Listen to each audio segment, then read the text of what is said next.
You're listening to New Churches Podcast, a production of Send Network on newchurches.com. We discuss all things church planting.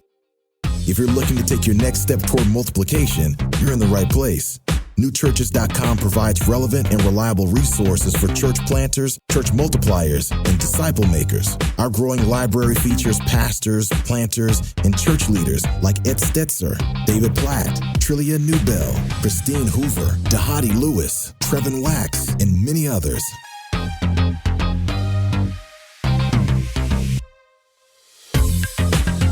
Welcome to another episode of the New Churches Podcast. My name is Noah Oldham, and I'm here with Vance Pitman. Hey, Vance, how are you today?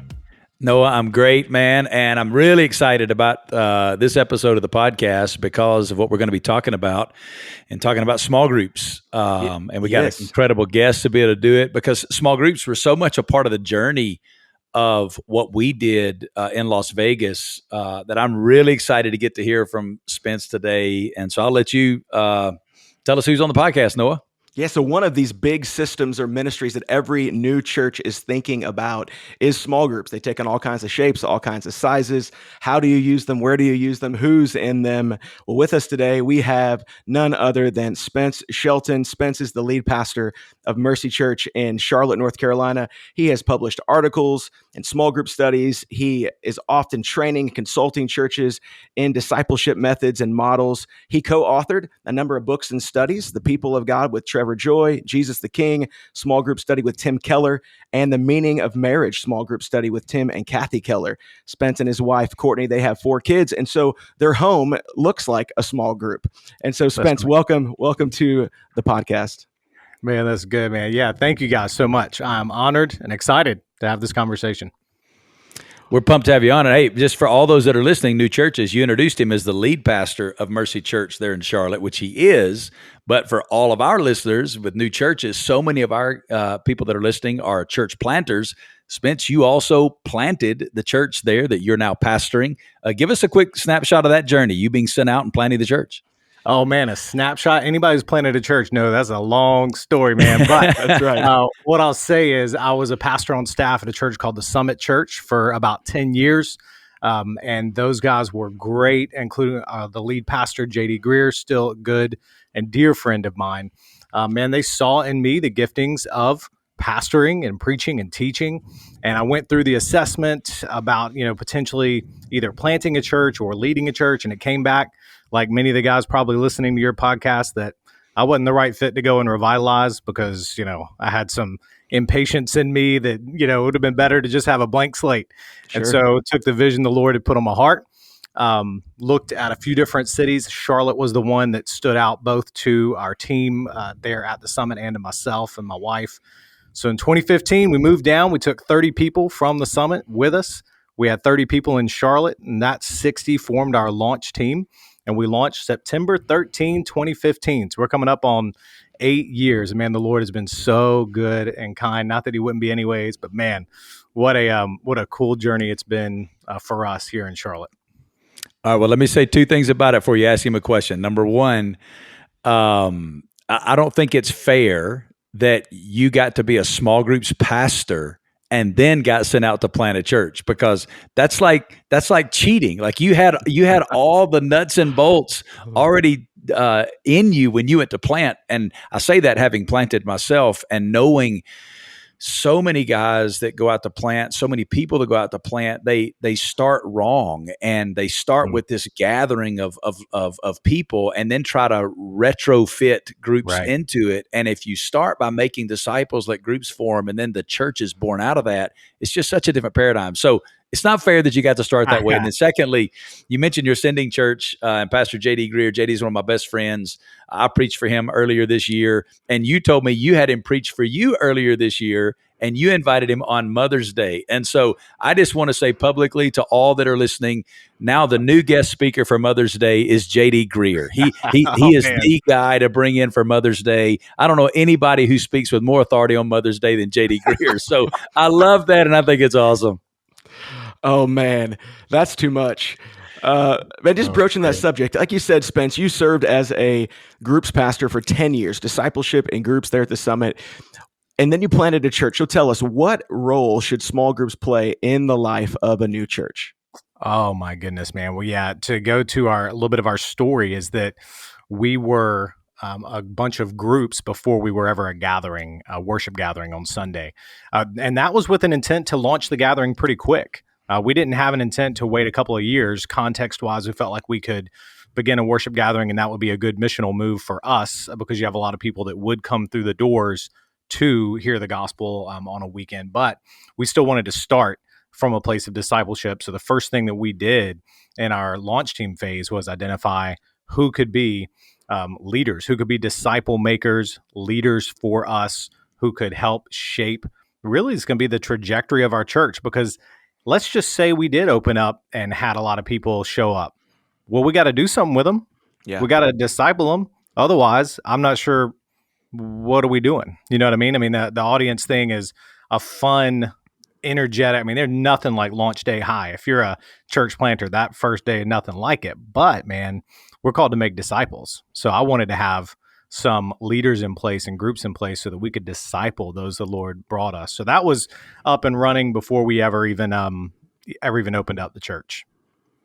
Vance, you said something to me earlier just about the difference between how we can look at small groups in a church. You used a couple of different phrases. Why don't you share those with the audience to understand that? Yeah, it's a massive. It was born out of a massive mistake we made, Spence, in the church plant in Vegas. We went out, and our philosophy was different. A lot of church planting in North America starts with a gathering. You plant a church, then you try to make disciples out of the people who are coming, so you can then engage the city with the gospel. When you look biblically at a missiology, Pauline missiology in church planting started by engaging a city with the gospel, then seeing disciples made, and then churches were born out of that. So that's kind of how we started. And before we launched, we had multiple groups meeting, but then we did launch, and the launch kind of took off. And very quickly, in 3 years, running over 1,000 people on our weekend gathering, and the weekend gathering became the tail that wagged the dog for several years. And I looked up at about 2009, and somebody brought me a number, and here was the number. I'll never forget it, 7,134. You say, what was that? It was the number of people that had visited our church over a 3.5-year period of time. And over that same 3.5-year period of time, we'd only grown by about 400 or 500 people. So 7,000 people coming through the doors. And here's what I realized at that point, we're running at that time, probably 2,000 people, and about 300 were in groups. We were a church with small groups, but we were not a church of groups. And I had to get up and repent in front of our church and just bring us back to a disciple-making mentality. And from that point forward, from 2010 to today, I think today, Hope's probably got about 4,000 people on a weekend, but they've got about 80% of those, 75 to 80% of those now in groups, because it's a church of groups. Everything we do, the mission we do through groups, we do announcements through groups. Like if you're not in groups, you don't know what's going on in the life of a church. So that's why I'm so excited, Spence, about some of the stuff that you're going to talk to us about groups and how you implement that in the life of a church plant. I love it, man. I love that. For us, the target on the wall is right around 80%. For people that are there on the weekend being engaged in groups. And the idea behind that, while personally I would love it to be more like 120%, because that would mean we got more people that are, out there engaged in the community that aren't there yet. We have seen a growth on our weekend, pretty steady year over year. And so I'm trying to not, have my groups guy in the fetal position all the time, right? So we'll shoot for like 80%. And the idea behind that is, people, if they're coming in and you've been here for a minute, it should have been, there's several moments where you should have been asked repeatedly to get into a community group. That's what we call them, community group, but get in there because that's where the life of the church happens. And enough of those conversations have happened where it starts to be a little awkward if you're not in one. We say, let's make a couple of questions. Tell us your name and are you in a community group? That's like even at the first time guest tent, where of course they're not yet, but we're already having that conversation, from right out of the gate, trying to encourage people to make that move. We'll talk a little bit in here, I think, about what keeps people from getting there and why you got to have a sort of a map instead of a menu in discipleship to help people get to that space of group. But man, 80% is kind of our target on the wall because of like everything you just said, Vance, how valuable that is to discipling people and not just gathering them. Well, we said, I'm sorry, no, but we said at Hope often that life change happens in community. Like That's right. That's where the discipleship happens. But I also understand missiologically that one of the mission principles is contextualization. And in North America, this may not be true in other parts of the world. You may have 120% in groups more than in gathering, but in North America, there's still something about the Sunday gathering that is a part of the contextualized missiological approach. That's A right. lot of people will come through that front door first once the gathering is up and going, and then you have to assimilate them. So I appreciate the distinction that you made there to take the pressure off. Yeah, one of the big questions I hear from planters all the time. So I served as the Send City missionary in St. Louis for about a decade, helping guys get off the ground. And one of the questions they're asking is, like, what is the methodology of small groups? What is it for? Is it for discipleship, as you said a couple times, Spence? Is it for community, which you call yours community groups? Is it for mission and missional communities? And then what's the magic number? What's the size? Spence, I'd love, as this guy who's been in this for so long, flesh some of that out for us. What should church planters be thinking about? All right, man. So this is great. I love the question because it's the right question to ask a church planter. The first one is, man, what is your mission as a church? And why in the world do you want to do community groups or whatever version? Again, I use my word. Why do you want to do a group? Because I think guys go to conferences, hear a podcast like this and some others, and assume they have to run the play instead of thinking about the ideas behind the play. And so what I try really hard to do is encourage guys, how are groups going to accomplish your mission? What role do they serve? Because if you don't answer that, what's going to happen is groups are going to become a junk drawer that you just hope everything that you do happens in the group, and you just kind of trust a group leader to basically be you, and you outsource everything other than preaching to a lay leader in your church. And a lot of times that causes them to burn out. Listen, clarity creates confidence. So you give that leader clarity on what their expectations are, what's a win for them. And then that's going to give them confidence to carry that out, and that whatever their role is in the discipleship map of making a disciple at your church. So for us, we even call it community group because we believe a group is a greenhouse where those really intense life-on-life discipleship relationships are going to form. I actually don't think every single key discipleship conversation is going to happen in the living room. I think it's going to create the living room's the greenhouse, or the office is the greenhouse, or the coffee shop is the greenhouse, where the relationships form, and then you get one-on-one, one-on-two with some of those people, and that's where you really iron sharpen iron. Things start to get real with one another. So what I encourage folks is, look, if you're doing a co-ed community group in someone's home, every pastors have got to know their leaders. They got to know their leaders' capacity. For example, even life stage matters. You got a family in their early 30s with a bunch of young kids.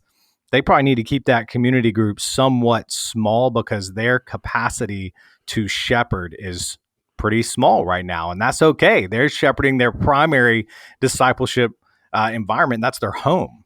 So it's okay. They may not be more than 4 other couples or just 8 other people total that they can really shepherd. You got somebody who's an empty nester and has had 15, 20 years of walking with Jesus or more, and they got time, man, that number can grow because they've got the time and space to do it. It's less about you try and put a target on the wall and say every single person should aim for that. Well, again, you're probably trying to put something in place that's a little too broad instead of actually looking at your leaders and saying, what can they do? So we tend to say somewhere around 7 to 15 is our target. That's a big target, right? That's not a single number, but that's because you got to know your people and then shepherd them accordingly. And what might be, somebody might be lollygagging if they're in their 50s and their kids are out of the home. That needs to be up around 15. Also, I take into account, is this a single gender group or is this a co-ed group?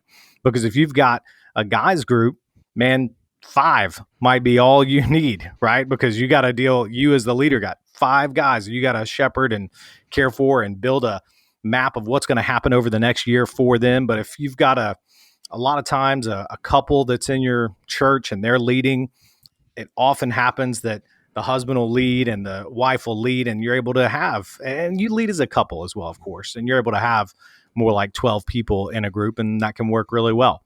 So it just depends on who's in the group in terms of the target on the wall. And then I just reemphasize one more time, pastor, you got to know, what do you want out of your group leaders, and give them clarity. For us, again, the greenhouse. So relationships are king, and we have an equipping arm of our church that's a little more like the old school Sunday school. We bring people in and gifted teachers teach. So I don't need somebody to have the spiritual gift of teaching to lead a community group, because I've been real clear on what it is we're after, right? I do need them to be gifted if they're going to teach in our equipping settings. I want both, but I'm clear on what the win is. That's the biggest thing I can say. So, Spence, you have been unpacking this, and I've listened very carefully, and probably in at least every other sentence, if not every sentence, you've used the word lead or leader. Mm-hmm. So, what I'm getting from you is that leadership in this arena of groups is massively important. Who's leading the groups, how they're leading the groups, their understanding of what the groups are supposed to accomplish. So, answer two questions for us. What are you looking for in a small group leader? And then how do you then prepare or equip them to lead those groups? Oh, man. What am I looking for, and how do we equip them? Oh, man, it starts even with whoever's leading the whole ministry. But let's just say what we're looking for in the community group leader themselves. First is the old saying, faithful, available, teachable, right? Are they faithful? Not only to the church, but that's important, man. Are they faithful to whatever assignment they've already been on? Which means they've already been on an assignment to some degree or another, right? Faithful. Also faithful to the Lord. So I'm putting character in there really high. I want to see character before I want to see skill. In fact, you're not going to hear me talk about skill. You're going to hear me talk about faithfulness to the Lord and character. Man, what kind of man or woman are we looking at? So we're looking in their home, everything else available, it's just really hard. This happens. 20% of your church does 80% of the work, right? Mm-hmm. We're like, man, who actually has some margin and is available? And if we're going to say, take a step, we want to take them out of something in order to step into this. That's good shepherding of your people. And teachable, when they are corrected, when they are trained, do they receive it? Or are they there to run their own play, and your church is just the mechanism by which they can do their own thing? Or are they ready to be instructed and trained and everything else? Faithful, available, teachable, because I have seen time and again, I don't care what their personality type is, and I don't care what industry they work in, or I say even industry. Man, some of our best leaders are our college leaders, right? That are still in school, because they're faithful, they're available, and they're teachable. And our college leaders are reproducing at an incredible rate right now. And to call them leaders, if we were to put something, sometimes we can put such high bars on people that truthfully, we probably wouldn't even be able to reach if we were assessed by the very things that we put in place. So, man, before you talk about how to equip them, then do you have any tools or resources that you use to evaluate? You talked about that faithful, available, teachable, and the character. Do you guys use any tools? Do you have any metrics that you use to evaluate or assess those leaders in those areas? Yeah, we're using, when we talk about tools for assessing a leader, I would probably flag them more, or identify them, categorize them more as benchmarks. So we're looking at what's their participation, what's their track record. That's a short way to say it. What's their track record at our church? And there are things that you just go, man, they check the boxes in these areas. And then we're hopefully, all of our best leaders are ones that are coming out of community groups themselves, right? So then we're saying to current leaders, all right, faithful, available, teachable, tell me how these folks stack up. And we're having conversations. One of the things I tell church planners all the time is do what doesn't scale. And this is what I mean by this. The things that don't scale are my metrics and evaluations and everything being, I'm sitting down with current community group leaders and having one-on-one conversations about the people in their group. and saying, hey, is this person faithful, able, teachable? Now, eventually, like I say, that doesn't scale, and you got to start formalizing things. But especially we're talking about new churches and church plants. Man, the thing that doesn't scale is a whole lot of time with you as the pastor, planter, with your leaders, talking through the people in their group, and just being a shepherd, knowing the people well. Eventually, you're going to have to build out some of these things and systematize some things. But the more you can be present with them and have those conversations, I think the better. So we even still now, 8 years in, rely heavily on 8 years in and a couple of campuses, a little bit bigger operation than the days that we planted. We still rely heavily on being right there, close as we can, our pastors and elders. Elders coach community group leaders. We want to be right in there and have it simple. Hey, here's who they are. Here's what we're looking for. Who in your group might it be time for them to go out? And we say plant a group. We don't split them. Even though multiplication is actually our thing, we don't multiply them. We plant, because healthy churches plant churches. So healthy groups plant groups. Gets the DNA further down in.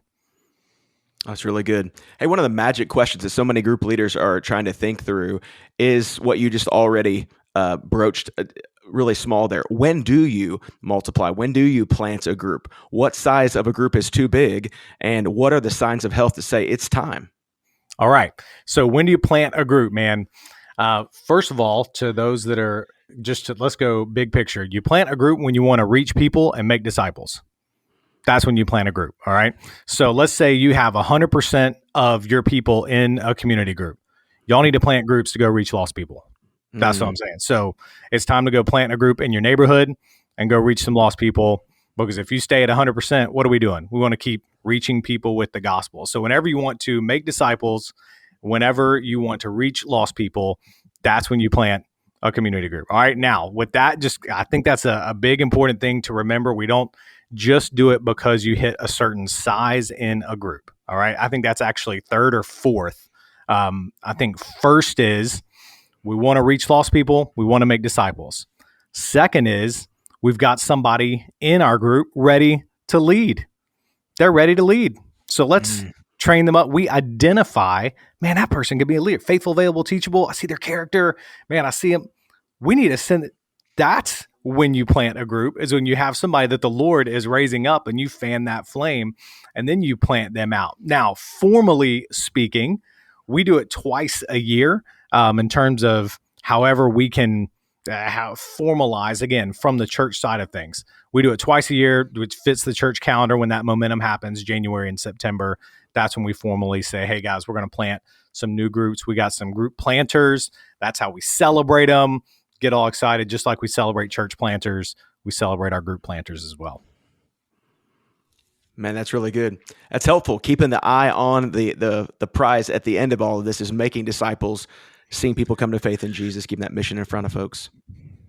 Yeah, I love what he just said, Noah, because he's talking about multiplying disciples and churches. And that's really, what we have to be about. We have to think multiplication at every level, and that's multiplication not just of churches, but it's multiplication of disciples, which means multiplication of groups. And I also love, Spence, as you just pointed out, it's not driven just by a systematized approach. It's driven by the activity of God and raising up disciples and leaders and watching for God's activity in this process of multiplication. Because if we're not careful, we can make this a math equation, and that's not what this is. This is the activity of God in making disciples and multiplying churches for the expansion of his kingdom. And I thought that was a really, really wise approach. Yeah, man. That's what we're after. I really appreciate you super affirming here. You say that, man. I haven't done it for a bit. That's what we're after. Making disciples, man. And the Lord is the one that gives the growth. We're just out here sowing seed and watering, man. And as we see the Lord growing, we go harvest. Man, so good. Spence, it's been so good to have you on the podcast today. We're going to have you back for a future episode, and I can't wait to dig a little deeper into the subject of church planting and small groups. Thanks so much, guys. You've been listening to the New Churches Podcast, brought to you by Send Network. If you like what you heard, take a few minutes to rate and review us or share this episode with a friend. It's the best way to show your support. To find more reliable resources to start your new church well, visit newchurches.com.